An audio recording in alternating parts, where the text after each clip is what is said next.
বাবু, তুমি বাংলাদেশে জন্মেছো। তুমি কি জানো মাথাপিছু ঋণ হিসাবে তোমার উপর 1 লাখ টাকা ঋণ আছে? ডাক্তার কোথায়? কেন, কি হয়েছে? আমাকে ফেরত পাঠাও, আমি এখানে থাকতে চাই না।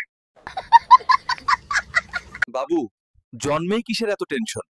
কেন জানেন না, এদেশে জন্মানোর চাইতে জন্ম নিবন্ধন করা বেশি কঠিন।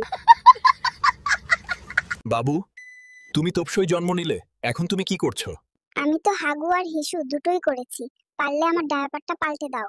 বাবু, এই বয়সে লুঙ্গি পরছো কেন? ডায়াপার পরলে পাছায় গরম লাগে, আর লুঙ্গি পরলে নিচ দিয়ে ঠান্ডা হাওয়ায় আরাম লাগে। সোনার চামচ মুখে নিয়ে জন্মায় শুনেছি, কিন্তু স্বর্ণের চেইন গলায় নিয়ে জন্মালে কিভাবে? কারণ আমি বড় লোক, আমার বাপে সফল বউ ব্যবসায়ী। বাবু, তুমি এই বয়সে কাজ করছো কেন? ডায়াপারের অনেক দাম, এত খরচ কে বহন করবে? তোমার কিসের দাবিতে আন্দোলন করছো? দাবি মোদের একটাই, মুসলমানের আগে বিয়ে চাই। হ্যালো গাইস, আম্মুর আচারের বোম ভেঙে ফেলছি, এখন আম্মুর হাতে আমার কেলানি খাওয়ার পালা। পৃথিবীতে এসে তোমার অনুভূতি কি? আমার কোনো অনুভূতি নেই, আছে শুধু নুনুভূতি। হিসু ধরে খালি। বাবু, বড় হয়ে কি হতে চাও?